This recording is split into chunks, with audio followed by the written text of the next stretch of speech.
dear students, myself Gangadhar Solanke and I welcome you all to the MC James virtual classroom. Hello my dear students, today in scholarship our subject is Marathi. आज आपण स्कॉलरशिपमध्ये मराठी शिकणार आहोत आणि मागच्या भागामध्ये किंवा मागच्या लेक्चरमध्ये मागच्या व्हिडिओमध्ये आपण उतारा व त्यावर आधारित प्रश्न हा जो घटक आहे तो अभ्यासलेला आहे, जो आकलन या घटकाच्या मध्ये येतो त्यातला तो उपघटक आहे. आणि आजसुद्धा असाच एक महत्त्वाचा घटक आज आपण अभ्यासणार आहोत, जो आहे कविता व कवितेवर आधारित प्रश्न.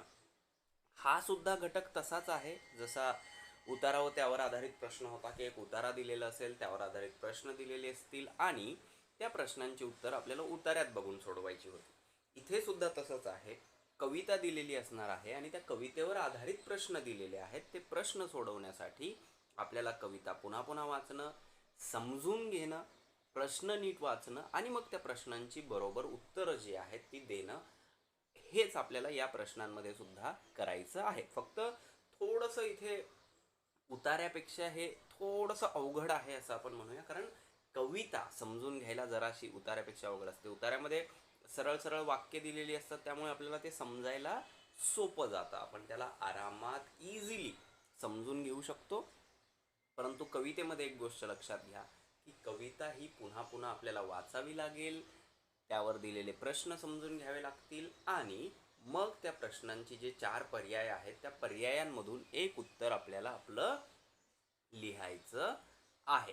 तर आता बघूया आपण नेमक्या काय गोष्टी आपण लक्षात ठेवल्या पाहिजेत, किंवा काय ट्रिक्स आहेत, काय टिप्स आहेत, किंवा कोणत्या स्टेप्स आपल्याला फॉलो करायच्या आहेत while solving the questions based on poem.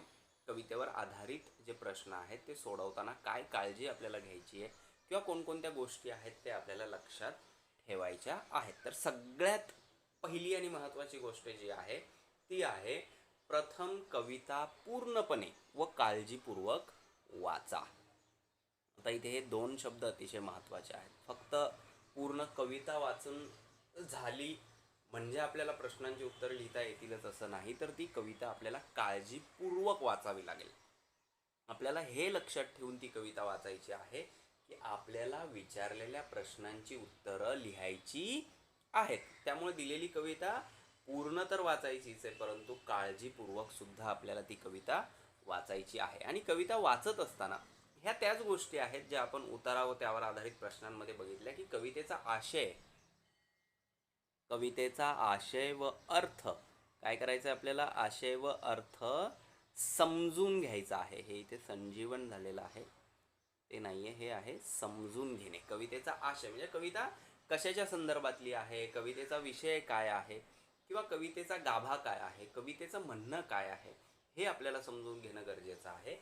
म्हणजेच काय तर कवितेचा अर्थ जो आहे तो आपल्याला समजून घ्यायचा आहे. त्यानंतर कवितेतील शब्दांच्या अर्थांकडे लक्ष देणं गरजेचं असतं नेहमीच, कारण जसे उतार्यामध्ये सरळ सरळ शब्द आलेले असतात, बऱ्याचदा कवितेमध्ये तसे नसतात. कवीने वेगवेगळे शब्द वापरलेले असतात आणि त्यांचे अर्थ त्या कवितेच्या आशयानुसार बदलत असतात. म्हणून कवितेतील शब्दांच्या अर्थांकडे सुद्धा लक्ष देणं खूप गरजेचं आहे. कवितेवर किमान 3 प्रश्न विचारले जातील. एकूण 3 प्रश्न विचारले जाऊ शकतात कवितेवर, जसे की उतार्यावर सुद्धा विचारले जातात. त्यानंतर कवितेखाली दिलेले प्रश्न वाचून त्यांची अचूक उत्तरं आपल्याला शोधायची आहेत. म्हणजे 3 प्रश्न असतील, हे 3ही प्रश्न आपल्याला व्यवस्थित वाचायचे आहेत आणि प्रश्न व्यवस्थित वाचल्यानंतर त्या प्रश्नांच्या अचूक उत्तरांचे पर्याय, अचूक उत्तराचा जो पर्याय असेल तो आपल्याला निवडायचा आहे. परत एकदा मी तेच सांगेल जे तुम्हाला उतार्याच्या प्रश्नांमध्ये सांगितलं होतं, की ही सगळी प्रश्न जी आहेत आपल्या हातातली आहेत, यातले मार्क्स जाता कामा नये. कारण आपल्याला उतारा पण दिलेला आहे, तसंच इथे सुद्धा कविता दिलेली आहे.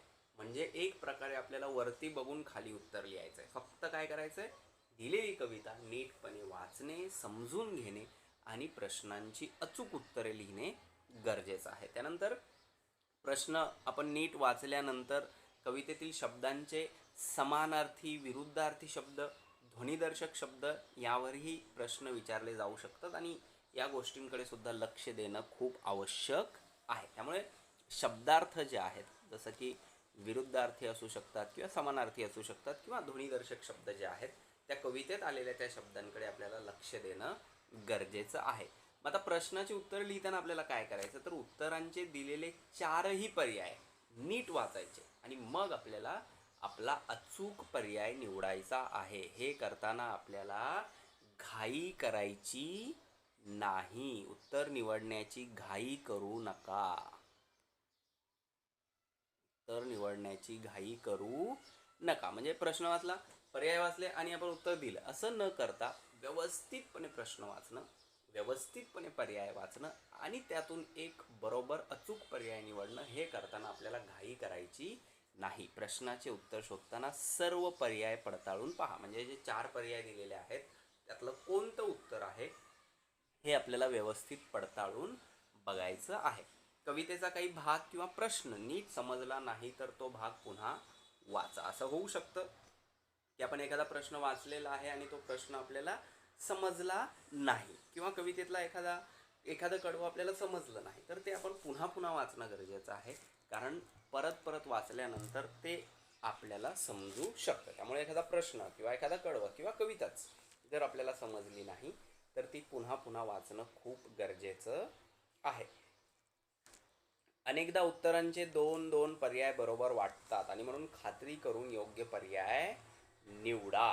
घाई न करता योग्य उत्तराची खात्री झाल्यावरच त्या पर्याय क्रमांकाचे वर्तुळ रंगवा. म्हणजे ते 1, 2 किंवा 3 किंवा 4 या 4पैकी एक असणार आहे. आणि बऱ्याचदा आपल्याला कन्फ्युजन होतं की 2 किंवा 3 हे दोन्ही पर्याय बरोबर वाटू शकतात, किंवा 1 किंवा 4 हे दोन्ही पर्याय बरोबर वाचू शकतात, किंवा 1 किंवा 2 किंवा 3 किंवा 4 असे 2 पर्यायामध्ये आपल्याला कन्फ्युजन होऊ शकतं की पर्याय क्रमांक 1ही उत्तर आहे असं वाटतं आणि पर्याय क्रमांक 4ही उत्तर आहे असं वाटतं. अशा वेळी आपल्याला काय करायचं आहे, पुन्हा एकदा ती कविता नीट वाचणं, पुन्हा एकदा तो प्रश्न नीट वाचणं आणि पुन्हा एकदा ते पर्याय पडताळून बघणं गरजेचं आहे. म्हणजे जे कन्फ्युजन आपल्याला होतं आहे 2 पर्यायांमध्ये ते होणार नाही. आणि त्यासाठी खात्री करून घेणं आणि पुन्हा पुन्हा वाचणं हा एक उपाय त्यावर आहे. कवितेच्या ओळींच्या क्रमानुसारच प्रश्न विचारले जातील असे नाही. उतार्यावर सुद्धा आपण अभ्यास करताना मी तुम्हाला हे सांगितलं होतं की असं होत नाही की पहिल्या कडव्यावर पहिला प्रश्न, मग दुसऱ्या कडव्यावर दुसरा प्रश्न, मग तिसऱ्या कडव्यावर तिसरा प्रश्न. हा जो सिक्वेन्स आहे तो असेलच असं नाही. कधी कधी पहिल्या प्रश्नाचं उत्तर आपल्याला कवितेच्या शेवटी मिळू शकतं, कधी कधी दुसऱ्या प्रश्नाचं उत्तर आपल्याला कवितेच्या अगदी सुरुवातीला सुद्धा मिळू शकतं. त्यामुळे असं नाही की पहिला प्रश्न म्हटलं की पहिलं कडवं वाचायचं, दुसरा प्रश्न म्हटलं की दुसरं, तिसरा प्रश्न म्हटलं की तिसरा कडवं, असं होईलच असं नाही. म्हणजेच काय, तर कवितेच्या ओळींच्या क्रमानुसारच प्रश्न विचारले जातील असे नाही. तर या सगळ्या गोष्टी आपल्याला कविता व कवितेवर आधारित प्रश्न सोडवताना लक्षात ठेवायच्या आहेत. कारण हे प्रश्न अतिशय सोपे असतात. उत्तर आपल्या समोर दिलेल्या कवितेमध्ये आहे. त्यामुळे कविता नीट वाचणं, प्रश्न नीट वाचणं, पर्याय नीट वाचणं आणि अचूक पर्याय निवडणं खूप महत्त्वाचं आहे. जेणेकरून हे हातातले जे आपले मार्क्स आहेत ते कुठेही जाणार नाहीत. इतर प्रश्नांचं जर आपण बघितलं तर तिथे आपल्याकडे उतारा नसतो, तिथे आपल्याकडे कविता नसते. परंतु या प्रश्नांमध्ये मात्र प्रश्न दिलेला आहे आणि वरती उतारा किंवा कविता दिलेली आहे, जो वाचून आपल्याला आपल्या प्रश्नाचं उत्तर लिहायचं आहे. इथे सुद्धा तीच गोष्ट आहे पुन्हा की जितका जास्त सराव तुम्ही कराल, जितकी जास्त प्रॅक्टिस तुम्ही कराल या प्रश्नांची, तेवढे कमी वेळात तुम्हाला हे प्रश्न सोडवता येतील. नाही तर बऱ्याचदा काय होतं की उतारा वाचण्यामध्ये आपला वेळ जातो, कविता वाचण्यामध्ये आपला वेळ जातो. हे न होण्यासाठी काय करता येईल, तर जास्तीत जास्त सराव करणं, जास्तीत जास्त प्रॅक्टिस करणं खूप गरजेचं आहे. पुन्हा पुन्हा जर आपण त्याचा सराव करत राहिलो तर आपल्याला अगदी वाचल्यानंतर लगेच प्रश्नाचं उत्तर मिळू शकतं. आता उदाहरण म्हणून आपण काही कविता आणि त्यावर आधारित प्रश्न बघूया. तर ही पहिली जी कविता आहे तुम्हाला इथे स्क्रीनवर दिसते आहे. अगोदर आपण कविता वाचूया आणि मग त्या कवितेवर आधारित जे प्रश्न आहेत ते बघूया. डोंगर डोंगर हिरवा झाला, डोंगर डोंगर हिरवा झाला, माळही झाले हिरवे कंच.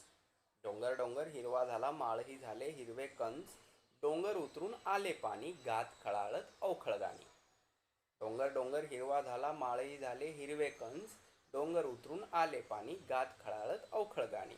माळावरती कधीपासूनी राब पेरला आला बहरुनी. माळावरती कधीपासूनी राब पेरला, हे जे दिसतं इथे हे पेरला आहे. माळावरती कधीपासूनी राब पेरला आला बहरुनी, मध्येच कोठे निळी जांभळी फुले खूपसी आली फुलुनी. शेते बसली पिऊनी पाणी, जणू सांगती करा लावणी. काय सांगतात शेते बसली पिऊनी पाणी. इतका पाऊस आलाय की शेतांनी आता पाणी पिलेलं आहे आणि शेतं काय सांगतायत, जणू सांगती करा लावणी, की आता लावणी करा, पेरणी करा. शेते बसली पिऊनी पाणी, जणू सांगती करा लावणी. पहा थांबला पाऊस थकुनी, चला निघूया करू लावणी. तर ही जी कविता आहे हिचा आशय जर आपल्याला समजला की हा शेतकऱ्याच्या संदर्भातला आहे, शेताच्या संदर्भातला आहे, पावसाच्या संदर्भातला आहे, की खूप पाऊस पडलेला आहे आणि आता शेतं म्हणतायत की लावणी करा, पेरणी करा आणि थकून पाऊससुद्धा पहा थांबला पाऊस थकुनी, थकून पाऊससुद्धा थांबलेला आहे. मग आता काय करायचं, आपण बाहेर पडायचं, म्हणजे शेतकऱ्यांनी बाहेर पडायचं आणि शेतामध्ये लावणी करायची, पेरणी करायची, ज्या पिकांची त्यांना करायची असेल. तर या आशयाची ही कविता आहे. तर कविता नीट वाचणं, ती समजून घेणं आणि मग प्रश्नांकडे जाणं. डोंगर डोंगर हिरवा झाला, माळही झाले हिरवे कंच, डोंगर उतरून आले पाणी, गात खळाळत अवखळ गाणी. माळावरती कधीपासूनी राब पेरला आला बहरुनी, मध्येच कोठे निळी जांभळी फुले खूपसी आली फुलुनी. शेते बसली पिऊनी पाणी, जणू सांगती करा लावणी. पहा थांबला पाऊस थकुनी, चला निघूया करू लावणी. आता बऱ्याचदा काय होऊ शकतं की एखादं यातलं कडवं, 3 आहे तिथे आपल्याला, 1 2 आणि 3, एखादं कडवं समजलं नाही तर ते पुन्हा एकदा वाचणं, किंवा एखादा शब्द जर आपल्याला त्यातला कळला नाही तर त्याला वाचता वाचता पेन्सिलने सर्कल करणं, या गोष्टी आपण करू शकतो. म्हणजे जर त्या संदर्भातला किंवा त्या शब्दाशी संबंधातला प्रश्न जर आपल्याला विचारला गेला तर लगेच आपलं लक्ष तिथे जाऊ शकतं. किंवा जसं उतार्यामध्ये सोडवताना मी तुम्हाला सांगितलं होतं की एक ट्रिक आपण करू शकतो की आधी प्रश्न वाचून घ्यायचे आणि मग कविता वाचायची. म्हणजे काय होतं की 3 पैकी एखाद्या प्रश्नाचं उत्तर आपल्याला कविता वाचता वाचताच मिळून जाऊ शकतं. त्यामुळे काय होईल, आपला वेळ जो आहे तो वाचण्यास मदत होईल. पण आणखी एक गोष्ट आहे इथे महत्त्वाची, की हे करत असताना आपला वेळ मग प्रश्न वाचण्यामध्ये किंवा ती कविता वाचण्यामध्ये अधिक जाणार नाही याची सुद्धा काळजी घेणं गरजेचं आहे. प्रत्येक वेळी हे न करता सराव तुम्ही जेवढा जास्त कराल तेवढं, आधी प्रश्न वाचून घेतले मग कविता वाचली की लगेच काही प्रश्नांचे उत्तर मिळू शकतात. आधी प्रश्न वाचले मग उतारा वाचला तर लगेच 1 किंवा 2, 3 पैकी एका प्रश्नाचं उत्तर जरी असं करताना आपल्याला मिळालं तरीही आपला बराचसा वेळ वाचू शकतो आणि तो वाचलेला वेळ आपल्याला पुढच्या प्रश्नांना देता येऊ शकतो. तर हे सरावानं करता येणारी ही गोष्ट आहे आणि म्हणून तुम्ही हे करू शकता. पुढे बघूया, आता प्रश्न बघूया. पहिला प्रश्न आहे की अवखळ गाणी कोण गात आहे. अवखळ गाणी कोण गात आहे, गात आहे. अवखळ गाणी कोण गात आहे, कोण गात आहे. पर्याय क्रमांक 1 आहे डोंगर आणि माळरान, डोंगर उतरून खाली येणारे पाणी, निळी जांभळी फुले, की 4 पाणी पिऊन तृप्त झालेली शेते. अवखळ गाणी कोण गात आहे. आता कविता बघू आपण. डोंगर डोंगर हिरवा झाला, माळही झाले हिरवे कंच, डोंगर उतरून आले पाणी, गात खळाळत अवखळ गाणी. अवखळ गाणी कोण गात आहे. डोंगर उतरून आले पाणी, डोंगर डोंगर हिरवा झाला, माळही झाले हिरवे कंच, डोंगर उतरून खाली येणारे पाणी, अवखळ गाणी गात आहे. हे बघा इथे, डोंगर उतरून आले पाणी, गात खळाळत अवखळ गाणी. कोण गात आहे गाणी. डोंगर उतरून खाली येणारे पाणी. निळी जांभळी फुले अवखळ गाणी गात आहेत का. नाही. डोंगर आणि माळरान हिरवी गाणी गात आहेत का. नाही. निळी जांभळी फुले हिरवी गाणी गात आहेत का. नाही. पाणी पिऊन तृप्त झालेली शेते अवखळ गाणी गात आहेत का. नाही. पर्याय क्रमांक 2 हे आपलं बरोबर उत्तर आहे. डोंगर उतरून खाली येणारे पाणी जे आहे ते काय गात आहे, गात खळाळत अवखळ गाणी. आता खरं म्हणजे कविता समजून घेणं इथं गरजेचं आहे की खरंच डोंगर उतरून आलेले पाणी गाणी गात आहेत का. नाही. तर डोंगर उतरून खाली येणारं जे पाणी आहे त्याचा आवाज जो आहे खळाळता, तो ऐकून असं वाटतं आहे कवीला की डोंगर उतरून खाली येणारं पाणी काय करतंय, गाणी गात आहे. हा आपला पहिला प्रश्न आणि त्याचं उत्तर. आता दुसरा प्रश्न आपण बघूया. माळरान कशाने फुलून गेले आहे? आता पहिल्या कडव्यामध्ये आपला पहिला प्रश्न झाला आणि तिथे याचं उत्तर सुद्धा नाही आहे आपल्याकडे. त्यामुळे आपण दुसऱ्या कडव्यावर जाऊया की माळावरती कधीपासून राब पेरला. माळावरती कधीपासून राब पेरला, आला बहरुनी, मध्येच कोठे निळी जांभळी, फुले खूपशी आली फुलुनी. प्रश्न काय? माळरान कशाने फुलून गेले आहे? शेते बसली पिऊनी पाणी, जणू सांगती करा लावणी, पहा थांबला पाऊस थकुनी, चला निघूया करू लावणी. आता याच्यामध्ये माळावरती कधीपासून राब पेरला, आला बहरुनी. माळरान कशाने बहरून आलंय? राब पेरल्याने. निळी जांभळी फुले फुलल्याने, पाऊस पडून गेल्यामुळे की खळाळत वाहणाऱ्या पाण्यामुळे? हे आपलं उत्तर नाही. पाऊस पडून गेल्यामुळे नाही. आता दोन, जसं आपण काय लक्षात ठेवायचं तेव्हा बघितलं की अनेकदा उत्तरांचे दोन दोन पर्याय बरोबर वाटतात, की हे पण असू शकतं आणि हे पण असू शकतं. अशा वेळी उत्तराची खात्री करून घेणं आणि योग्य पर्याय निवडणं खूप महत्त्वाचं आहे. आणि म्हणून बघा इथे की माळावरती कधीपासून राब पेरला, आला बहरुनी. पण त्याच्यामुळे माळरान फुलून आलंय का? माळरान कशाने फुलून गेले आहे? मध्येच कोठे निळी जांभळी, फुले खूपशी आली फुलुनी. आणि त्यामुळे काय झालंय? माळरान फुलून गेलं आहे. त्यामुळे इथे सुद्धा आपला पर्याय क्रमांक 2 हे बरोबर उत्तर आहे. निळी जांभळी फुले फुलल्याने माळरान फुलून गेले आहे. हा आपला पर्याय बरोबर आहे, पर्याय क्रमांक 2. तर असं होऊ शकतं बऱ्याचदा की दोन पर्याय आपल्याला बरोबर वाटू शकतात, तेव्हा पुन्हा पुन्हा त्या ओळी वाचणं आणि योग्य अचूक पर्याय निवडणं गरजेचं आहे. पुढे बघूया. तिसरा प्रश्न. पावसाने तृप्त झालेली शेते काय करण्यास सांगत आहेत? पर्याय क्रमांक 1 अवखळ गाणी गाण्यास, फुलांना फुलण्यास, थकेपर्यंत पाणी बरसण्यास की लावणी करण्यास. आता जर आपण शांतपणे कविता समजून घेतली असेल, वाचली असेल, तर पुन्हा एकदा कविता आपल्याला वाचायची गरज नाही. आपल्याला लगेच इथे बरोबर पर्याय जो आहे तो सापडू शकतो. बघा, शेते बसली पिऊनी पाणी, जणू सांगती करा लावणी. काय करण्यास सांगत आहेत? लावणी करण्यास. अवखळ गाणी गाण्यास सांगतायत का? नाही. फुलांना फुलण्यास सांगतायत का? नाही. थकेपर्यंत पाणी बरसण्यास सांगतायत का? नाही. तर पावसाने तृप्त झालेली शेते लावणी करण्यास सांगत आहेत. बघा इथे, शेते बसली पिऊनी पाणी, जणू सांगती करा लावणी. काय करायला सांगतायत? शेत लावणी करायला सांगतायत. तर अशा प्रकारचे प्रश्न, एकूण 3 प्रश्न कवितेवर विचारले जातील, जसे उतारल्यावर विचारले जातात, उतार्यावर. आणि इथे सुद्धा आपल्याला त्याच गोष्टी लक्षात ठेवायच्या, त्या टिप्स किंवा स्टेप्स फॉलो करायचे आहेत की कविता वाचणं, प्रश्न वाचणं किंवा प्रश्न वाचणं, मग कविता वाचणं, कविता व्यवस्थित समजून घेणं, प्रश्न नीटपणे समजून घेणं, आणि पर्यायांमध्ये जर कन्फ्युजन असेल तर पुन्हा एकदा ती ओळ किंवा ते कडवं वाचणं, प्रश्न वाचणं आणि मग अचूक पर्याय निवडणं. अशा प्रकारे ही जे प्रश्न आहेत ते आपण सोडवू शकतो. तर ही झाली पहिली कविता. आणि आता दुसरी कविता आपण त्याच्यामध्ये बघूया की दूध भाकरी मजेत खातो, भू भू करूनी पहारा करतो. अतिशय सोपी कविता ही आहे. दूध भाकरी मजेत खातो, भू भू करूनी पहारा करतो, खुशाल झोपा आम्हास सांगतो, शेताचीही राखण करतो.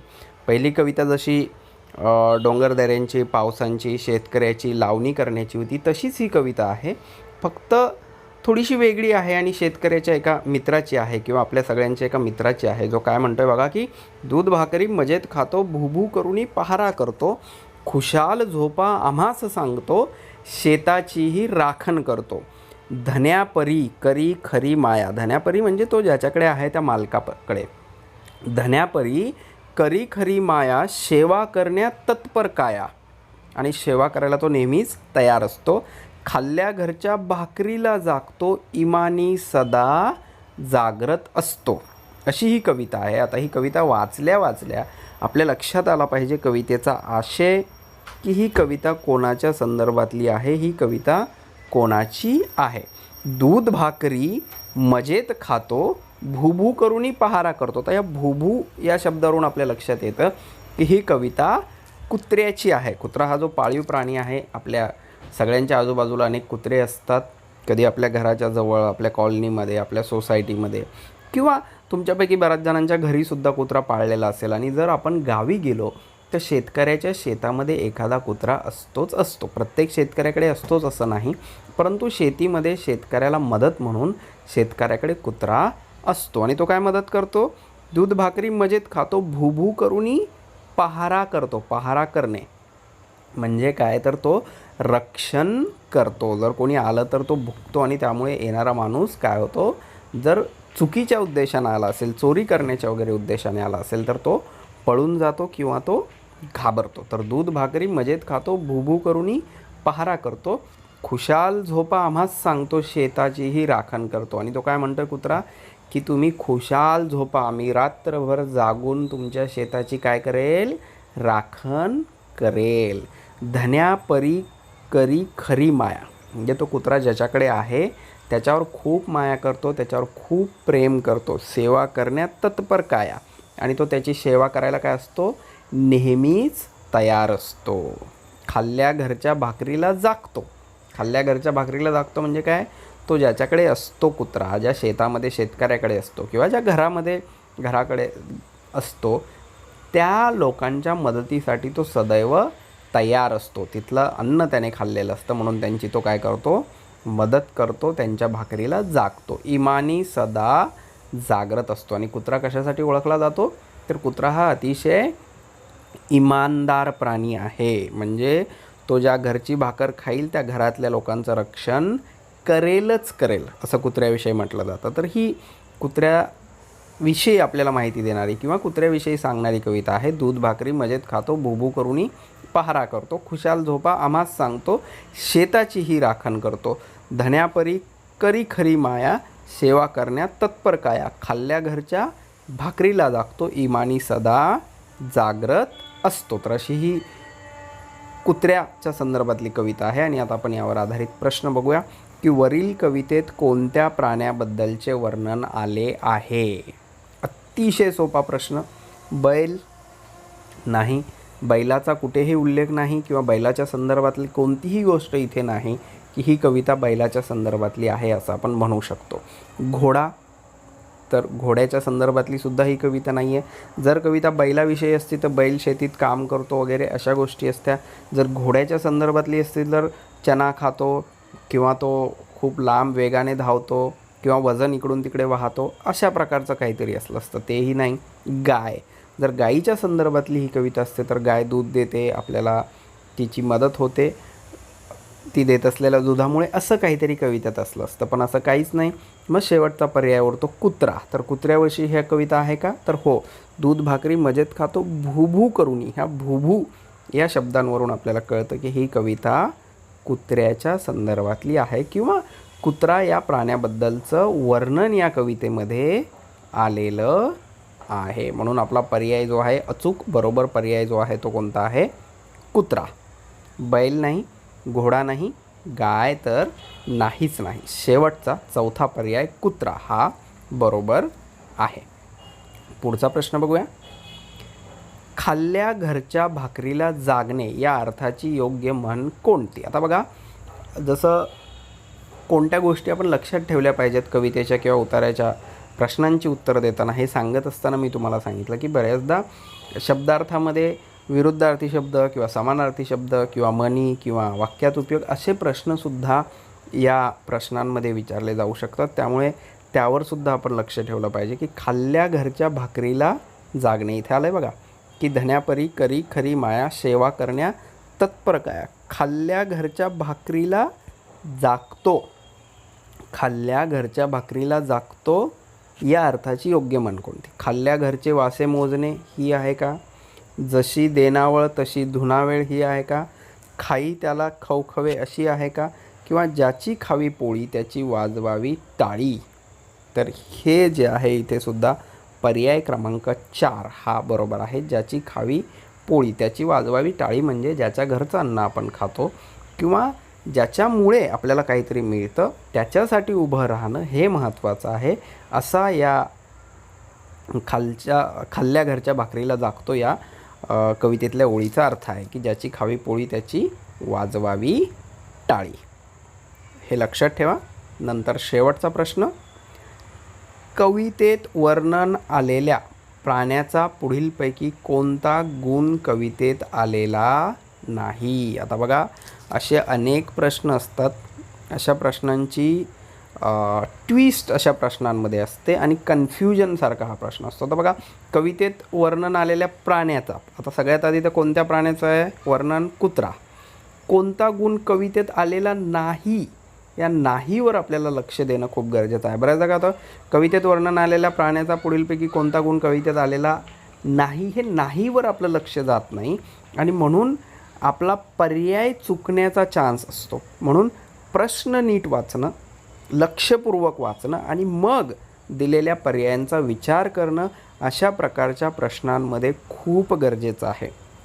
कवितेत वर्णन आलेल्या प्राण्याचा पुढीलपैकी कोणता गुण कवितेत आलेला नाही? पहिला कोणता आहे? सेवाभावी वृत्ती. तो आला आहे का? बघा, की दूध भाकरी मजेत खातो, भूभू करुनी पहारा करतो, खुशाल झोपा आम्हास सांगतो, शेतीचीही राखण करतो, धन्यापरी करी खरी माया, सेवा करण्या तत्पर काया. म्हणजे सेवाभावी वृत्तीविषयी याच्यामध्ये आलेला आहे. कार्यतत्परता, खाल्ल्या घरच्या भाकरीला लागतो, इमानी सदा जागृत असतो. सदा जागृत असतो म्हणजे काय? तो कार्यतत्परसुद्धा आहे. त्यानंतर स्वच्छंदीपणाविषयी काही आलं आहे का? दूध भाकरी मजेत खातो, भूभू करुनी पहारा करतो, खुशाल झोपा आम्हास सांगतो, शेताचीही राखण करतो, धन्यापरी करी खरी माया, सेवा करण्या तत्पर काया, खाल्ल्या घरच्या भाकरीला लागतो, इमानी सदा जागृत असतो. हा स्वच्छंदीपणाचा जो गुण आहे तो नाही. इमानदारपणा आलेला आहे का? बघा, इथे कुठेतरी आलेला आहे. दूध भाकरी मजेत खातो, भूभू करुनी पहारा करतो, खुशाल झोपा आम्हास सांगतो, शेतीचीही राखण करतो, धन्यापरी करी खरी माया, सेवा करण्या तत्पर काया, खाल्ल्या घरच्या भाकरीला जागतो, इमानी सदा म्हणजे इमानदारपणाचा सुद्धा गुण इथे आलेला आहे. मग आलेल्या कवितेत वर्णन आलेल्या प्राण्याचा पुढीलपैकी कोणता गुण कवितेत आलेला नाही? सेवाभावी वृत्ती आलेली आहे. कार्यतत्परता, इथे दिसते आपल्याला की सेवा करण्यात तत्पर काया म्हणजे तो कार्य करायला नेहमी काय असतो? तत्पर असतो. इमानदारपणासुद्धा आलेला आहे. कोणता नाही आला आहे? तर स्वच्छंदीपणा हा जो गुण आहे कुत्र्याचा, तो याच्यामध्ये आलेला नाही. तरीसुद्धा तुम्ही पुन्हा एकदा पूर्ण कविता वाचा, पुन्हा एकदा या 4 पर्यायांपैकी अचूक उत्तर कोणतं असेल याचा विचार करा आणि मग यातलं एक उत्तर बरोबर वाटणारं तुमच्या वहीमध्ये लिहा.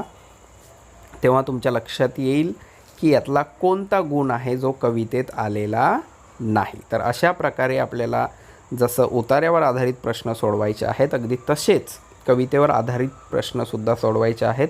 कविता पुन्हा वाचणं, ती समजून घेणं, प्रश्न वाचणं, प्रश्न समजून घेणं, पर्याय वाचणं आणि पर्यायामध्ये गडबड गोंधळ न करता 2 प्रश्न तर अगदी आरामात खूप सोपे असतील. 3 पैकी एखादा प्रश्न थोडासा कन्फ्युजिंग असेल, त्याच्यासाठी जर 2 पर्याय आपल्याला बरोबर वाटत असतील तर पुन्हा एकदा जिथे आपल्याला त्याचं उत्तर दिसतंय ते कडवं वाचायचं, त्या ओळी वाचायच्या, ते पर्याय पुन्हा एकदा वाचायचे, प्रश्न पुन्हा एकदा वाचायचा. जसं इथे नाहीचं ट्विस्ट आलेलं आहे तसं काहीतरी प्रश्नात आहे का बघायचं आणि मगच आपला अचूक पर्याय निवडायचा. हे अशा प्रश्नांमध्ये करणं खूप गरजेचं आहे.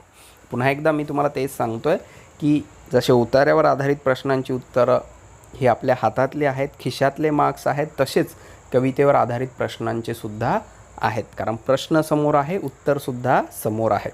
तर व्यवस्थित वाचणं आणि जास्तीत जास्त कवितांचा सराव करणं गरजेचं आहे. उतार्यापेक्षा खरं म्हणजे कवितांचा थोडा जास्त सराव करा. कारण कविता समजायला उतार्यापेक्षा खूप अवघड असते असं मी म्हणणार नाही, परंतु सरळ सरळ वाक्य त्याच्यामध्ये नसतात. थोडंसं वेगळ्या प्रकारे कवितेची रचना केलेली असते आणि त्यामुळे पुन्हा पुन्हा ते वाचणं आपल्याला खूप गरजेचं आहे. तर आज आपण आता इथेच थांबूया. मागच्या भागामध्ये आपण उतारा व त्यावर आधारित प्रश्न कशी सोडवायची ते बघितले आणि आता आपण कविता व त्यावर आधारित प्रश्न कशी सोडवायची हे बघितले. पुढच्या भागामध्ये आपण आपल्या मराठी विषयाचा दुसरा एखादा घटक अभ्यासूया. Please subscribe the channel and press bell icon to get notifications. So my dear students, this is all for today. Thank you very much. Stay home, stay safe, take care.